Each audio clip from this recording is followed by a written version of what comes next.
Sir ಏನು ಹೇಳ್ತೀರಿ ಈಗ ಈ ಎಲ್ ನಿನೋ ವಿಚಾರಕ್ಕೆ ಸಂಬಂಧಪಟ್ಟಂತೆ ನಾವು ಮಾತನಾಡ್ತಾ ಇದ್ದೀವಿ. ಈ ಹವಾಮಾನ ವೈಪರೀತ್ಯ ಅಥವಾ ಈ ಬದಲಾವಣೆ ಯಾವ ರೀತಿಯಾಗಿ ಆಗುತ್ತೆ, ಈ ಪರಿಸ್ಥಿತಿಗೆ ಕಾರಣ ಏನು ಅಂತ? ಇಲ್ಲ, ಖಂಡಿತ ಹೇಳ್ತೀನಿ. ಮಿಸ್ ರಾಘವೇಂದ್ರ ಅವರು ಎಲ್ ನಿನೋ ವಿಷಯ ಎತ್ತಿದ್ರು, ನಾನು ಮುಂದುವರಿಸ್ತೀನಿ.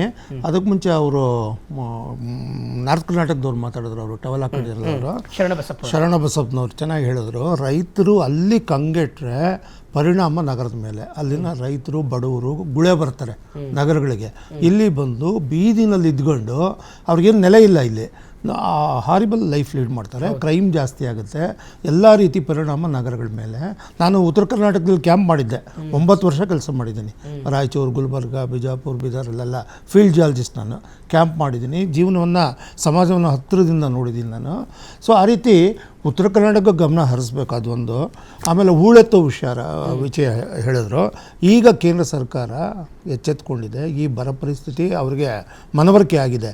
ಎಲ್ಲ ಮೇಜರ್ ಡ್ಯಾಮ್ಸ್ನ ಡಿಸಿಲ್ಟೇಷನ್ಗೆ ಕ್ರಮ ತಗೊಂತಿದ್ದಾರೆ, ಪೇಪರ್ನಲ್ಲಿ ಬಂದಿದೆ. ಸೊ ಫಸ್ಟ್ ಟೈಮ್ ಡಿಸಿಲ್ಟೇಷನ್ ಅನ್ನೋದನ್ನು ಗಮನ ಕೊಡಿ. ನಾನು 5-6 ವರ್ಷದಿಂದನೇ ಹೇಳಿದೆ, TB ಡ್ಯಾಮ್ನಲ್ಲಿ ನೀವು ಡಿಸಿಲ್ಟೇಷನ್ ಯಾವ ರೀತಿ ಮಾಡಬೇಕು ಅಂದರೆ, ಸುತ್ತಮುತ್ತಲು ಕಬ್ಬಿಣದ ಗಣಿಗಳಿವೆ, ಅಲ್ಲಿನ ಕಬ್ಬಿಣದ ಅಂಶ ಮಣ್ಣಿನ ಜೊತೆ ಬೆರೆತು ಡ್ಯಾಮ್ನಲ್ಲಿ ಸೇರಿರುತ್ತೆ.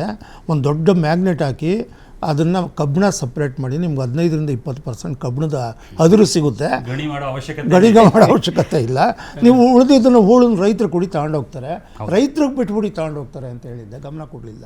ಇದು ಸಕಾಲ ಡಿಸಿಲ್ಟೇಷನ್ ಮಾಡೋದ್ರಿಂದ ಒಂದು ಡ್ಯಾಮ್ ಕಟ್ಟಿರೋದ್ರಿಂದ ಆ ಹೂಳು ಮುಂದಕ್ಕೆ ಹೋಗ್ತಾ ಇಲ್ಲ, ಅಲ್ಲೇ ನಿಂತು ಬಿಡುತ್ತೆ. ಅದರಿಂದ ನಾನಾ ರೀತಿಯ ಪರಿಣಾಮ ಇದೆ, ಸಂಗ್ರಹ ಕಡಿಮೆ ಆಗುತ್ತೆ. ಸೊ ಈ ಪರಿಸ್ಥಿತಿ ಉಂಟಾಗುತ್ತೆ.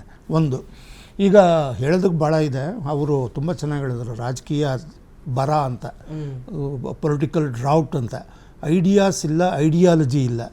ಯಾವ ಪಕ್ಷಕ್ಕೂ ಒಂದು ಐಡಿಯಾಲಜಿ ಇಲ್ಲ. ಬರೀ ಇಂಟರ್ ಕ್ಯಾಸ್ಟ್, ಇಂಟರ್ ರಿಲಿಜಿಯನ್ ಸಂಘರ್ಷಗಳಲ್ಲೇ ಕಾಲ ಕಳೀತಾ ಇದ್ದೀವಿ. ನಾಯಕತ್ವ, ವೈಯಕ್ತಿಕತೆ ಇಷ್ಟರಲ್ಲಿ ನಡೀತಾ ಇದೆ ಪರಿಸ್ಥಿತಿ. ಇದು ಬಿಟ್ಟು ರಾಜ್ಯದ, ನಾಡಿನ ಅಭಿವೃದ್ಧಿ ಹೇಗೆ ಮಾಡಬೇಕು ಅನ್ನೋದ್ರ ಬಗ್ಗೆ ಆಲೋಚನೆ ಆಗಬೇಕು. ಆಯಿತು, ಈಗ ಎಲ್ ನಿನೋ ವಿಷಯ ಎತ್ತಿದ್ರು ನೋಡಿ. ಮುಖ್ಯವಾಗಿ ಎಲ್ ನಿನೋ ಬಗ್ಗೆ ತಪ್ಪು ಗ್ರಹಿಕೆಗಳಿವೆ ಕೆಲವು. ವೈಜ್ಞಾನಿಕವಾಗಿ ಒಂದು ಮಾಹಿತಿ ಕೊಡ್ತೀನಿ.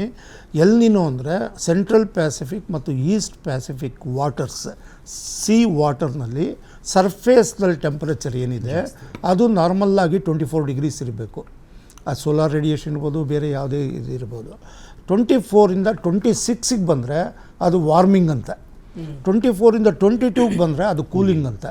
ವಾರ್ಮಿಂಗ್ ಆದಾಗ ಅದು ಎಲ್ ನಿನೋ ಅಂತ ಹೇಳ್ತಾರೆ. ಎಲ್ ನಿನೋ ಅಂದರೆ ಲಿಟ್ಲ್ ಬಾಯ್ ಅಂತ.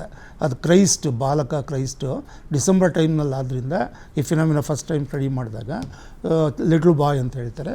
ಇದು ಲಾ ನಿನಾ, ಲಿಟ್ಲ್ ಗರ್ಲ್ ಅಂತ. ಇದು ಫಿನಾಮಿನ. ಈಗ 2 ಡಿಗ್ರಿ ಅಲ್ಲ, ಕೆಲವು ಭಾಗಗಳಲ್ಲಿ 3.8 ಡಿಗ್ರಿ ಏರಿಕೆಯಾಗಿದೆ. ಅದರಿಂದ ಸೂಪರ್ ವಾಲ್ಕಿನೋ ಅನ್ನೋ ಒಂದು ಕಾನ್ಸೆಪ್ಟು. ಗೋಡ್ಜಿಲ್ಲಾ ಅಂತ ಹೇಳೋದು ಏನೋ ಒಂದು ಭೀಕರ ಪರಿಸ್ಥಿತಿ ಅಂತ. ಎಲ್ ನಿನೋ ಫಿನಾಮಿನ ಕರೆಕ್ಟು ಕಂಡು ಬಂದಿದೆ, ಆದರೆ ಅದಕ್ಕೆ ಕಾರಣ ಏನು ಅಂತ ಭಾಳ ಜನಕ್ಕೆ ಗೊತ್ತಿಲ್ಲ. ವಿಜ್ಞಾನಿಗಳಿಗೂ ಗೊತ್ತಿಲ್ಲ. ಹೇಳಬೇಕು ಅಂದರೆ ನಾನು ನೇರವಾಗಿ ಹೇಳ್ತೀನಿ ನೋಡಿ. ಸೋಲಾರ್ ರೇಡಿಯೇಷನ್ಗೆ ಅಟ್ರಿಬ್ಯೂಟ್ ಮಾಡ್ಯಾರ El Nino increase in temperature. Solar radiation ಎಲ್ಲ ಕಡೆ ಒಂದೇ ಬೀಳುತ್ತಲ್ವ. ಅಟ್ಲಾಂಟಿಕ್ನಲ್ಲೂ ನಿಮಗೆ ಎಲ್ ನಿನೋ ಕಂಡು ಬರಬೇಕಲ್ವ, ಇಂಡಿಯನ್ ಓಷನ್ನಲ್ಲೂ ಎಲ್ ನಿನೋ ಕಂಡು ಬರಬೇಕಲ್ವ? ಇಲ್ಲ. ಸೆಂಟ್ರಲ್ ಪ್ಯಾಸಿಫಿಕ್ ಮತ್ತು ಈಸ್ಟ್ ಪ್ಯಾಸಿಫಿಕ್ನಲ್ಲಿ ಮಾತ್ರ. ಯಾತಕ್ಕೆ ಈ ಪ್ರಶ್ನೆ ಬಂದಾಗ ಅಸಲಿ ಕಾರಣ ನೋಡಿ, ಸೆಂಟ್ರಲ್ ಪ್ಯಾಸಿಫಿಕ್ಕಲ್ಲಿ ಒಂದು ಆರ್ಚಿಪಿಲಾಗೋ ಇದೆ, ಹವಾಯಿಯನ್ ಆರ್ಚಿಪಿಲಾಗೋ ಅಂತ. ಹವಾಯಿ ದ್ವೀಪ ಸಮೂಹ ಅದು. ನಾವು ಮೇಲ್ಗಡೆ ಏನು ದ್ವೀಪಗಳು ಕಾಣ್ತೀವಿ, ಚಿಕ್ಕ ಚಿಕ್ಕ ಜ್ವಾಲಾಮುಖಿ ದ್ವೀಪಗಳು, ಒಳಗಡೆ ಅವೆಲ್ಲ ಇಂಟರ್ಕನೆಕ್ಟ್ ಆಗಿರ್ತವೆ, ಭೂಮಿಯ ಒಳಗಡೆ, ಸಮುದ್ರದ ಒಳಗಡೆ.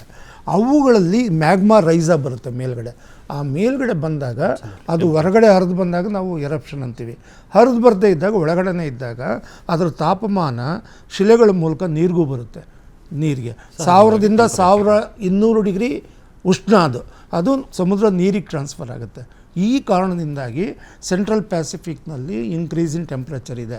ನಿನ್ನೆ ತಾನೇ ಕಿಲೋವಾ ವಾಲ್ಕೆನೋ ಹವಾಯಿನಲ್ಲಿ 50ನೇ ಎಪಿಸೋಡ್ ಆಗಿದೆ. ಲಾವಾ ಫೌಂಟನಿಂಗ್ 700ರಿಂದ 1000 ಫೀಟ್ ಅಡಿ ಮೇಲಕ್ಕೆ ಚಿಮ್ಮುತ್ತೆ. ನೀರಿನ ಚಿಲ್ಮೆ ಥರ, ನಮ್ಮ ಬೃಂದಾವನ ಗಾರ್ಡನ್ನಲ್ಲಿ ನೀರು ಚಿಮ್ಮುತ್ತಲ್ಲ ಆ ಥರ 50ನೇ ಬಾರಿಗೆ. ನಾನು ಡಿಸೆಂಬರ್ 2023ರಿಂದ ಇದನ್ನು ಗಮನಿಸ್ತಾ ಇದ್ದೀನಿ. ಸೊ ಅಲ್ಲಿ ಒಂದು ಭೀಕರ ಸ್ಫೋಟ ಆಗೋದಿದೆ, ರೆಡಿಯಾಗಿದೆ. ಅದು ಪ್ರಯತ್ನ ಪಡ್ತಾ ಇದೆ ಹೊರಗಡೆ ಬರೋದಕ್ಕೆ, Initial ಆಗ್ತಾ ಇಲ್ಲ. 50 ಬಾರಿ ಪ್ರಯತ್ನ ಪಟ್ಟಿದೆ. ಸೊ ಅದು ಅಷ್ಟೊಂದು ಶಾಖ ನೀರಿಗೆ ಬರುತ್ತೆ. ಸೆಂಟ್ರಲ್ ಪ್ಯಾಸಿಫಿಕ್, ಈಸ್ಟ್ ಪ್ಯಾಸಿಫಿಕ್ಕಲ್ಲಿ ನಾವು ಸೆಂಟ್ರಲ್ ಅಮೇರಿಕಾ ಅಂತ ಏನು ಹೇಳ್ತೀವಿ, ಈಕ್ವಡಾರ್, ಕೋಸ್ಟಾರಿಕಾ ಮತ್ತು ನಮ್ಮ ಯಾವುದು ಪೆರು ಲಿಟಲ್ ಬಿಟ್, ಈ ಭಾಗಗಳಲ್ಲಿ ಬ್ರೆಜಿಲ್ನ ಪಶ್ಚಿಮ ತೀರ, ಚಿಲಿ ಪಶ್ಚಿಮ ತೀರ, ಇದು ಸೆಂಟ್ರಲ್ ಈಸ್ಟ್ ಪ್ಯಾಸಿಫಿಕ್ ಏರಿಯಾ. ಅಲ್ಲೂ ಕೂಡ ಭೀಕರ ಜ್ವಾಲಾಮುಖಿಗಳಾಗ್ತಿವೆ, ಅವುಗಳ ಜೊತೆಗೆ ಭೀಕರ ಭೂಕಂಪಗಳು ಆಗ್ತವೆ. ವೆನಿಜುಲಾ ಮೊನ್ನೆ ಆಗಿದ್ದು ಅದರ ಒಂದು ಭಾಗನೇ ಅದು. ಸೊ ಈ ರೀತಿಯ ನೀವು ಮೇಲ್ಗಡೆ ನೀವು ನೋಡಿದ್ರಿ ಪರಿಣಾಮ 2 ಡಿಗ್ರಿ 3 ಡಿಗ್ರಿ ಟೆಂಪ್ರೇಚರ್ ಇನ್ಕ್ರೀಸ್ ಆಯಿತು. ಅದರ ಒಳಗಡೆ ನೀರಿನ ಒಳಗಡೆ ಜ್ವಾಲಾಮುಖಿಗಳಿದ್ದಾವೆ, ಬರ್ನರ್ಗಳಿದ್ದಾಗೆ ಅವು, ಅದರಿಂದಾಗಿ ಉಷ್ಣ ಜಾಸ್ತಿ ಆಗುತ್ತೆ. ಇದು ವಾಸ್ತವ ವೈಜ್ಞಾನಿಕ ಅಂಶ.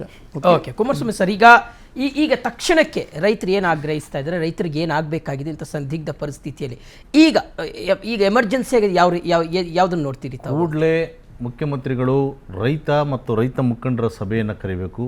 ಪ್ರತಿ ಜಿಲ್ಲೆಗಳಲ್ಲೂ ಕೂಡ ಜಿಲ್ಲಾಧಿಕಾರಿಗಳ ಮೂಲಕ ಟಾಸ್ಕ್ ಫೋರ್ಸನ್ನು ರಚನೆ ಮಾಡಬೇಕು.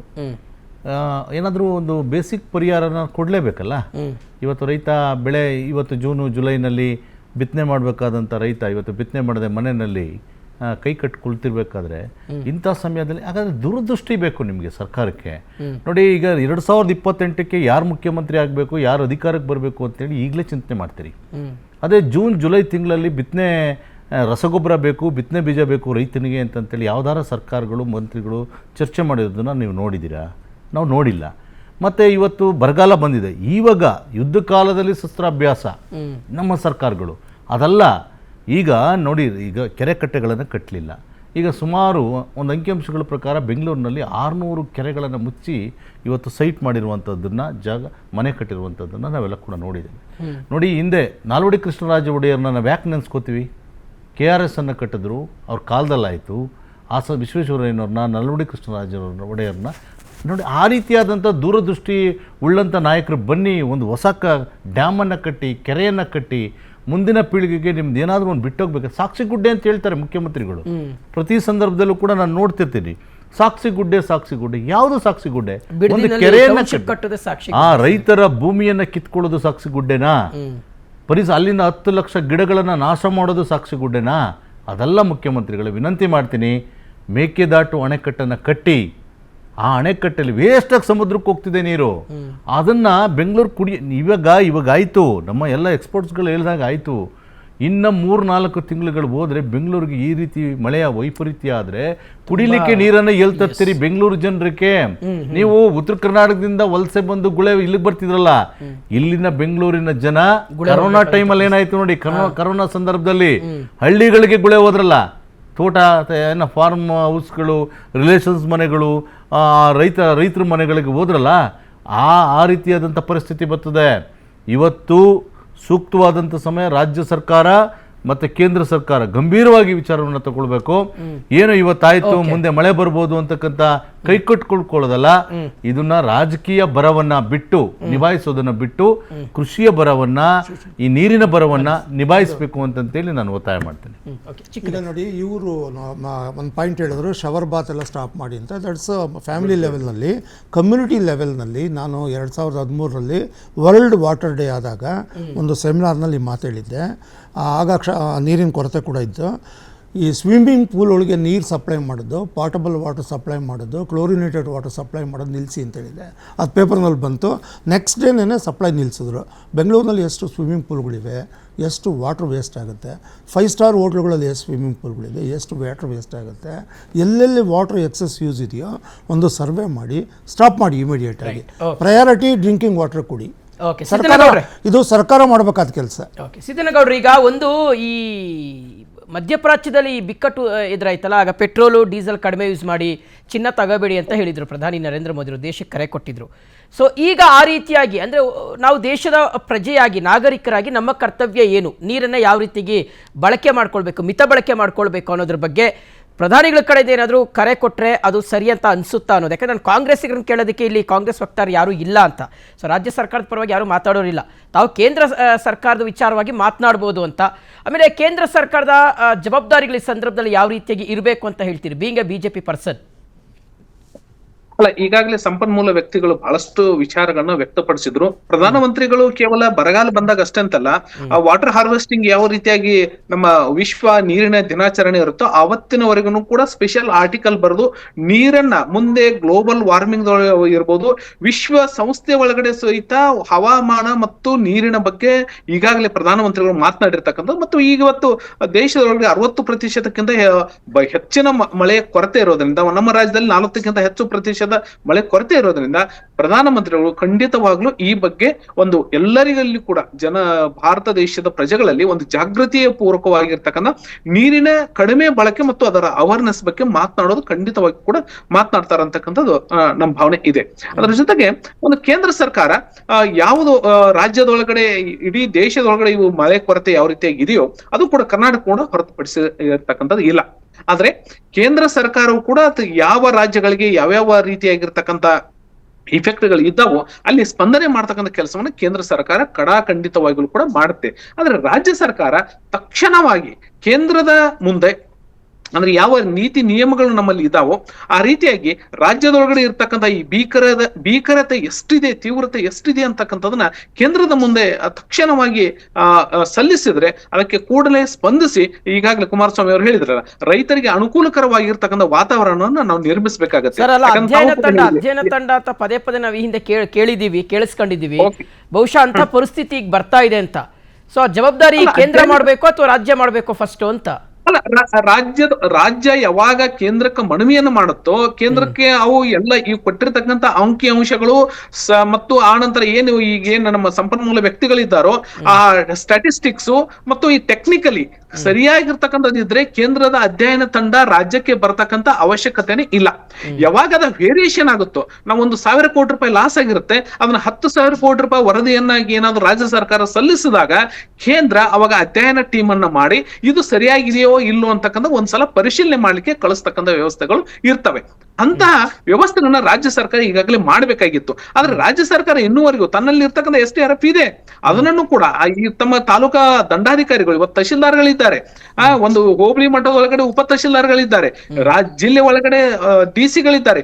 ಇನ್ನೂವರೆಗೂ ಕೂಡ ಬೇಸಿಗೆ ಕಾಲದೊಳಗಡೆ ಅದು ಸಿದ್ದರಾಮಯ್ಯನವರು ಮುಖ್ಯಮಂತ್ರಿಗಳಿದ್ದಾಗ ಏನೊಂದು ಸಭೆಗಳನ್ನ ಮಾಡಿದ್ರು, ಇನ್ನೂವರೆಗೂ ಕೂಡ ಈ ಒಂದು ತಿಂಗಳಿಂದ ಜನ ಏನು ಪರಿತಪಿಸ್ತಾ ಇದ್ದಾರೆ, ರೈತರು ಇವತ್ತು ಪರಿತಪಿಸ್ತಾ ಇದ್ದಾರೋ ಅದರ ಅರಿವಿನ ಪರಿಸ್ಥಿತಿನೇ ಇವತ್ತು ಅರ್ಥ ಮಾಡ್ಕೊಳ್ಳುವಂತ ಪರಿಸ್ಥಿತಿ ಅದರ ಅರಿವಿದೆಯಾ ಸರ್? ಯಾಕಂದ್ರೆ ಮೊನ್ನೆಷ್ಟೇ ನಿಮ್ಮ ಜಲಶಕ್ತಿ ಮಂತ್ರಿಗಳು ಬಂದಿದ್ರು ಅಲ್ವಾ, ಅವ್ರಿಗೆ ಇದ್ರ ಬಗ್ಗೆ ಮಾಹಿತಿ ಹೋಗಿರೋದಿಲ್ವೇ? ರಾಜ್ಯದಲ್ಲಿ ಯಾವ ಪರಿಸ್ಥಿತಿ ಇದೆ?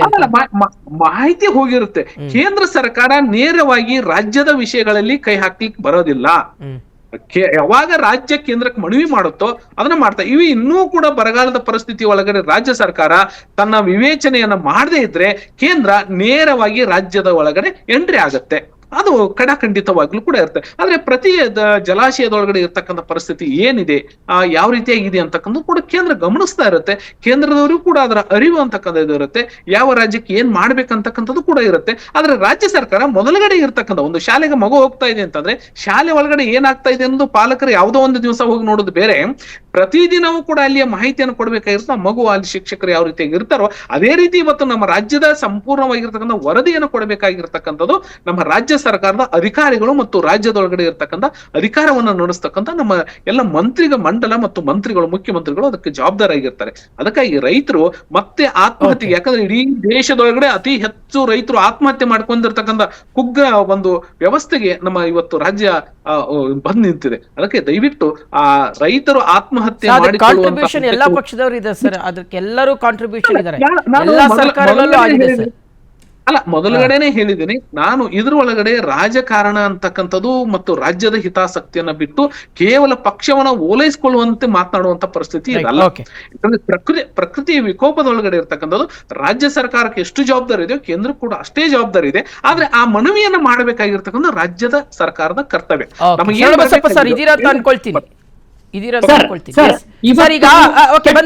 ಈಗ ಕಲ್ಯಾಣ ಕರ್ನಾಟಕ ಸರ್, ನಾವು ಹಳೆ ಮೈಸೂರು ಭಾಗನೋ ಅಥವಾ ಕರಾವಳಿ ಭಾಗಕ್ಕೆ ಕಂಪೇರ್ ಮಾಡಿದ್ರೆ ಕಲ್ಯಾಣ ಕರ್ನಾಟಕ ಸಿಕ್ಕಾಪಟ್ಟೆ ಹಿಂದುಳಿದ ಇರತಕ್ಕಂಥ ಪ್ರದೇಶ. ಆಮೇಲೆ ಅಲ್ಲಿನ ರೈತರ ಪರಿಸ್ಥಿತಿ, ಅಲ್ಲಿನ ಲೈಫ್ ಸ್ಟೈಲು ತುಂಬ ಬೇಜಾರಾಗುತ್ತೆ ನೋಡ್ತಾ ಹೋದರೆ. ಸೊ ಈ ಸಂದರ್ಭದಲ್ಲಿ ತಾವು ಯಾವ ರೀತಿಗೆ ಆಗ್ರಹಿಸ್ತೀರಿ, ಏನು ಆಗ್ರಹಿಸ್ತೀರಿ ರಾಜ್ಯ ಮತ್ತು ಕೇಂದ್ರ ಸರ್ಕಾರಗಳಿಗೆ? ಸರ್, ಕಲ್ಯಾಣ ಕರ್ನಾಟಕ ಭಾಗದಲ್ಲಿ ಖಾಲಿ ಇರ್ತಕ್ಕಂಥ ಶಿಕ್ಷಕರ ಹುದ್ದೆಗಳನ್ನ ಭರ್ತಿ ಮಾಡಬೇಕು, ಸರ್ಕಾರಿ ಶಾಲೆಗಳನ್ನ ಉಳಿಬೇಕು, ಸರ್ಕಾರಿ ಸ್ಕೂಲ್ ಬಿಲ್ಡಿಂಗ್ ಗಳನ್ನ ಶಿಥಿಲಾವಸ್ಥೆಯಲ್ಲಿ ಇರ್ತಕ್ಕಂಥ ಪರಿಸ್ಥಿತಿಯನ್ನ ನಾವು ಕಾಣ್ತಾ ಇದ್ದೀವಿ. ಅದನ್ನ ಸರಿಪಡಿಸೋದಕ್ಕೆ ಒಳ್ಳೆ ಗ್ರಾಮೀಣ ಪ್ರದೇಶದ ರೈತರ, ಕೂಲಿಕಾರರ, ಕಾರ್ಮಿಕರ, ಬಡವರ, ದುಡಿ ವರ್ಗದ ಜನರ ಮಕ್ಕಳಿಗೆ ಸರ್ಕಾರ ಶಾಲೆಗಳಲ್ಲಿ ಗುಣಮಟ್ಟದ ಶಿಕ್ಷಣ ಸಿಗಬೇಕು, ಖಾಲಿ ಇರ್ತಕ್ಕಂಥ ಶಿಕ್ಷಕರ ಹುದ್ದೆಗಳನ್ನ ಭರ್ತಿ ಮಾಡಬೇಕು ಅಂತಕ್ಕಂಥ ನಂಬರ್ 1 ಒತ್ತಾಯನ ಮಾಡ್ತಾ ಇದೀವಿ. ಎರಡನೇದಾಗಿ ಕಲ್ಯಾಣ ಕರ್ನಾಟಕ ಭಾಗದ ಈಗಿನ ಪರಿಸ್ಥಿತಿ ಅನುಗುಣವಾಗಿ ಮುಂಗಾರು ಬಿತ್ತನೆಯನ್ನ ಕುಂಠಿತ ಆಗಿರೋದ್ರಿಂದ ಬರಗಾಲ ಘೋಷಣೆ ಮಾಡತಕ್ಕಂಥ ಅತ್ಯವಶ್ಯಕತೆವಾಗಿದೆ. ಅದನ್ನು ಬರಗಾಲ ಘೋಷಣೆ ಮಾಡಬೇಕು. ಮತ್ತೆ ಇಲ್ಲಿ ಮಿತವಾಗಿರ್ತಕ್ಕಂಥ ಏನೋ ನಮ್ಗೆ ನೀರು ಬಿಡಬೇಕಾಗಿರ್ತಕ್ಕಂಥದ್ದು ನದಿಗಳ ಮೇಲೆ ಅವಲಂಬಿತರಾಗಿರ್ತಕ್ಕಂಥ ಆ ನೀರನ್ನ ಬಿಡುಗಡೆ ಮಾಡಕ್ಕೆ ಮುತುವರ್ಜಿ ವಹಿಸಬೇಕು ಅಂತಕ್ಕಂಥದ್ದು. ಮತ್ತೆ ಕೇಂದ್ರ ಮತ್ತು ರಾಜ್ಯ ಸರ್ಕಾರ ಎರಡೂ ಕೂಡಿ ಸಾಲ ಬಾಧೆ ತಾಳದೆ ಸರಣಿ ರೈತರ ಆತ್ಮಹತ್ಯೆಗಳನ್ನ ಹೆಚ್ಚಾಗ್ತಾ ಇದೆ. ಆತ್ಮಹತ್ಯೆಗಳನ್ನ ತಡೆಗಟ್ಟೋದಕ್ಕೆ ಸಂಬಂಧಪಟ್ಟಂಗ ರೈತರಿಗೆ ಸಾಲ ಮನ್ನಾ ಮಾಡ್ಬೇಕು. ಕೇಂದ್ರ ಸರ್ಕಾರದ ಜವಾಬ್ದಾರಿ ಇದೆ, ರಾಜ್ಯ ಸರ್ಕಾರದ ಜವಾಬ್ದಾರಿ ಇದೆ. ಅದನ್ನು ಮನ್ನಾ ಮಾಡ್ತಕ್ಕಂಥ ರೀತಿಯಲ್ಲಿ ಹೆಜ್ಜೆ ಹಾಕ್ಬೇಕು ಅಂತಕ್ಕಂಥದ್ದು. ಇನ್ನೊಂದು ಅಂಶ, 50% ಸೇರಿಸಿ ಮಿನಿಮಮ್ ಸಪೋರ್ಟ್ ಪ್ರೈಸ್, ಇವತ್ತು ಬೆಂಬಲ ಬೆಲೆಯನ್ನ ಘೋಷಣೆ ಮಾಡ್ತಕ್ಕಂಥ ರೀತಿಯಲ್ಲಿ ಸರ್ಕಾರನ ಪ್ರಯತ್ನ ಮಾಡಬೇಕು ಅಂತಕ್ಕಂಥ ಮಾತನ್ನ ಒತ್ತಾಯನ ಮಾಡ್ತೀವಿ. ಒಂದ್ ಅಂಶನ ಹೇಳಿ ಮಾತು ಮುಗಿಸ್ತೀನಿ ಸರ್. ಕೊನೆಯದಾಗಿ ವಿಬಿಜಿ ಗ್ರಾಮ್ಜಿ ಅಂತೇಳಿ ಕೇಂದ್ರ ಸರ್ಕಾರ ತಂದಿದೆ. National rural employment guarantee scheme MNREGA ಏನಿತ್ತು ಅದನ್ನ ತೆಗೆದಾಕಿ ಇವತ್ತು ವಿಬಿಜಿ ಗ್ರಾಮ್ಜಿಯನ್ನ ತಂದಿರೋದ್ರಿಂದ 60-40 ಅಂತಿತ್ತು ಮನ್ರೇಗಾ ಒಳಗಡೆ. 60 ವೇಜಸ್ 40 ಮಟೀರಿಯಲ್. ಇವತ್ತು ಸಿಲ್ವರ್ ಮಾಡಿದರೆ ಬದಲಾಯಿಸಿ 60% ಅಮೌಂಟ್ ಕೇಂದ್ರ ಸರ್ಕಾರ, 40% ಅಮೌಂಟ್ ರಾಜ್ಯ ಸರ್ಕಾರನ್ನ ಹಾಕಿ ಇವತ್ತು ಅದನ್ನ ಇಡೀ ಗ್ರಾಮ ಪಂಚಾಯಿತಿ ಅಧಿಕಾರ ವಿಕೇಂದ್ರೀಕರಣ, ಜಿಲ್ಲಾ ಪಂಚಾಯತ್ ಅಧಿಕಾರ ವಿಕೇಂದ್ರೀಕರಣ ಮಾಡಿ ಕೇಂದ್ರದವರೇ ಅವರೇ ನಿರ್ಧಾರ ಮಾಡಿಕೆಯಿಂದ ಕ್ರಿಯಾ ಯೋಜನೆ ರೆಡಿ ಮಾಡಿ ಇಲ್ಲಿನ ಕೂಲಿಕಾರರನ್ನ ಗೂಳೆ ಹೋಗ್ತಕ್ಕಂಥ, ವಲಸೆ ಹೋಗ್ತಕ್ಕಂಥ ನೀತಿಯನ್ನು ತಡೆಗಟ್ಟೋದು ಆಗ್ಲಾರ್ದೇನಿದೆ ಅದು ನೀತಿ ಸರಿಯಾದಲ್ಲ. ಮನ್ರೇಗಾ ಉಳಿಬೇಕು ಅಂತಕ್ಕಂಥ ಮಾತನ್ನು ಆಗ್ರಹನ ಮಾಡ್ತಾರೆ. ಓಕೆ, ಥ್ಯಾಂಕ್ ಯು ಶರಣಬಸಪ್ಪ ಅವರು ಇಷ್ಟೊತ್ತು ನಮ್ಮ ಜೊತೆ ಚರ್ಚೆಯಲ್ಲಿ ಭಾಗವಹಿಸಿದ್ದಕ್ಕೆ. Siddanagouda sir thank you, Kumaraswamy sir thank you, and Raghavendra sir thank you, ಹಾಗೆ Prakash sir thank you. Okay okay, ಎಷ್ಟು ಚಿಕ್ಕದಾಗಿ ಹೇಳಿ. ಕೊನೆಯ ಮಾತು, ಒಂದು ಕ್ರೂಯಲ್ ಜೋಕ್ ಇದೆ. ಬರ ಮತ್ತು ಪ್ರವಾಹ ಆದರೆ ರಾಜಕಾರಣಿಗೆ ಬಹಳ ಸಂತೋಷ ಆಗುತ್ತೆ.